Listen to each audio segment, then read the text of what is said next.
Hello दोस्तों, नमस्कार। स्वागत है आपका हमारे यूट्यूब चैनल में। आज हम आपको हिंदी का परिचय कराएंगे। हिंदी में कितने चैप्टर्स हैं और इसको कैसे पढ़ते हैं, किस क्रम में पढ़ते हैं और हिंदी आती कहाँ कहाँ है। तो हिंदी अभी हाल ही में यूपी बीएड का एग्ज़ाम होने वाला है, साथ ही साथ यूपीपी की वैकेंसी आने वाली है और इसके साथ ही साथ अभी सीआरपीएफ की भी वैकेंसी आई है जिसका भी एग्ज़ाम होने वाला है। तो आइए हम देखते हैं हिंदी में पढ़ना क्या जाता है।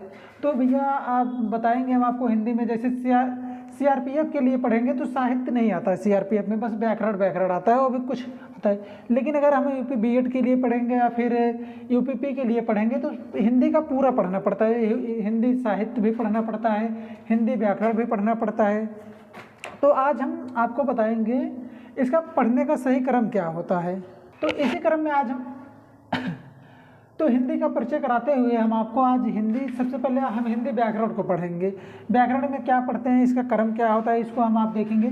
सबसे पहले हम हिंदी भाषा पढ़ते हैं। हिंदी भाषा मतलब हिंदी भाषा की उत्पत्ति कैसे हुई, हिंदी भाषा का मतलब जन्म कहाँ से हुआ, हिंदी के पहले हिंदी को क्या बोला जाता था।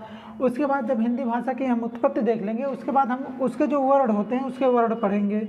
उसके बाद जो वर्ड पढ़ लेंगे, जब वर्ड पढ़ने के बाद हम जो वर्ड मिलेंगे हम उनकी संधि कराएंगे। तो इसके लिए हम उसके बाद वर्डों की संधि का इसके बाद हम संधि पढ़ेंगे, फिर हम समास पढ़ेंगे, समास के बाद शब्द पढ़ेंगे, शब्द के बाद संज्ञा पढ़ेंगे, संज्ञा के बाद सर्वनाम, क्रिया, क्रिया विशेषण, काल, वाच्य, वाक्य, अव्यय, लिंग, वचन, कारक, उपसर्ग, प्रत्यय, कारक, विराम चिन्ह, समानार्थी। तो भैया यहाँ पर कारक 2 बार लिख दिए हैं, लेकिन पढ़ेंगे हम एक ही बार, तो यहाँ से हम इसको इरेज कर दे रहे हैं। कारक देखिए 2 बार आ गया था। तो इसके बाद हम पढ़ेंगे विराम चिन्ह। विराम चिन्ह के बाद समानार्थी, जिसको हम पर्यायवाची भी कहते हैं। समानार्थी पर्यायवाची एक ही होता है। उसके बाद हम पढ़ेंगे विलोम शब्द। विलोम शब्द के बाद हम पढ़ेंगे अनेकार्थी। अनेकार्थी मतलब एक ही शब्द हो उसका 2 अर्थ होता है, उसको हम अनेकार्थी शब्द कहते हैं। उसके बाद हम मुहावरा पढ़ेंगे। मुहावरा को लोककृतियाँ कहते हैं। इसके बाद हम आएंगे काव्य पर, जैसे जिसको रस कहते हैं, छंद कहते हैं, अलंकार कहते हैं। ये हिंदी का व्याकरण है। तो इसका पढ़ने का क्रम क्या होता है, हम सबसे पहले भाषा पढ़ते हैं, वर्णमाला पढ़ते हैं, उसके बाद संधि पढ़ते हैं, संधि के बाद समास पढ़ते हैं, समास पढ़ लेने के बाद हम शब्द को पढ़ते हैं। सब इतना क्लियर हो जाता है तो उसके बाद हम संज्ञा सर्वनाम पे आते हैं। उसके बाद हम संज्ञा पढ़ते हैं, सर्वनाम पढ़ते हैं, क्रिया पढ़ते हैं, क्रिया विशेषण पढ़ते हैं। उसके बाद हमारा शुरू होता है काल। हम काल में देखते हैं कौन सा काल है। उसके बाद वाच्य देखते हैं, फिर वाक्य देखते हैं, फिर अव्यय देख लेते हैं। उसके बाद हम पहुँचते हैं लिंग, वचन, कारक एक साथ पढ़ लेते हैं तीनों। फिर हम उपसर्ग, प्रत्यय दोनों एक साथ पढ़ लेते हैं। फिर हम विराम चिन्ह लास्ट में पढ़ लेते हैं। उसके बाद आता है शब्दांश। शब्दांश में ये तीनों चैप्टर आते हैं, इसको शब्दांश कहते हैं। जैसे समानार्थी या फिर पर्यायवाची शब्द को हम शब्दांश कहते हैं, विलोम कहते हैं, अनेकार्थी शब्द कहते हैं, मुहावरा। जैसे कि एसएससी जीडी में ज़्यादातर यहीं से आता है, समानार्थी, विलोम, अनेकार्थी, मुहावरा से। और तो संधि से भी देखा जा सकता है क्वेश्चन, लेकिन ज़्यादातर क्वेश्चन यहीं से आते हैं। और एक आता है इसके साथ साथ इसी में आता है जिसको हम कहते हैं रिक्त स्थान।